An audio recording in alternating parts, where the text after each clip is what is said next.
Welcome back, guys. It's the Tightwaddiy. Today I'm going to show you how to fix your Delta faucet that won't stop running. So when I turn this one on and push the handle down, it continues to drip. You got to find the sweet spot. On this one, it's actually down and a little bit out to get it to stop. But this is a common issue with this type of Delta faucet. There's a cartridge inside that needs to be replaced. And Delta actually has a lifetime warranty on all their faucets, so you don't even have to buy the part. Just contact Delta. I'll give you the information to do that. They'll send you the part and it'll take you 5 to 10 minutes to get it fixed. I'm going to show you how. First thing is you need to turn off both your hot and your cold valve, and you just turn them all the way to the right to tighten them down. Next, I recommend that you cover your drains with a washcloth just in case any of your smaller parts fall. Now I'm going to use a small screwdriver to remove this. There's a little hole in the bottom of it. You can just put the screwdriver in and pry it out. Under that cover, there's a small screw that you use an Allen wrench to remove. And now this piece should just lift off. The next step is to remove this outer ring. It's gonna loosen by turning to the left, or lefty-loosey. You may be able to do it by hand.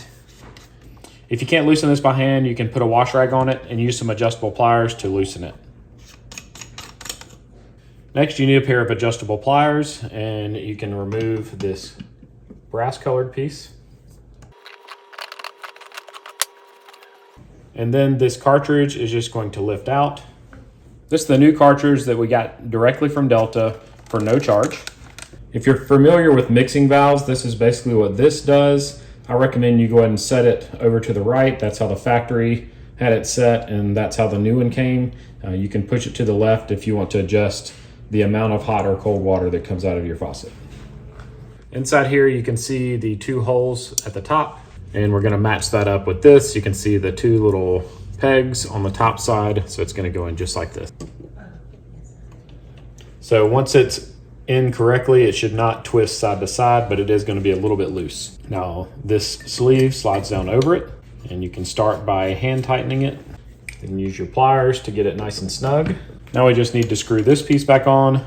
I always like to go backwards, so to the left just a little bit until you feel it slide into place, and then you can go forwards. That's going to help prevent it from cross-threading. It can be a little bit difficult to get this Allen screw set once the handle's in place, so I recommend you go ahead and tighten it down just a couple of turns before you put it back in place. Now we can slide it back on and tighten it down the rest of the way. The last thing we need to do is put this little cover back on, and the notch went down towards the main stem. With everything back in place, twist it to the side and make sure everything's nice and tight, that everything feels like it rotates well. And now we're going to turn the water back on and give it a test. And now for the moment of truth.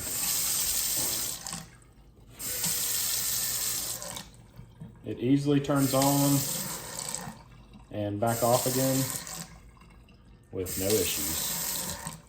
Thank you so much for making it to the end of the video. It'd be awesome if you'd click that logo in the bottom left-hand corner to subscribe to my channel, and maybe even check out one of my other videos shown on the right. As always, I hope you guys have a great day.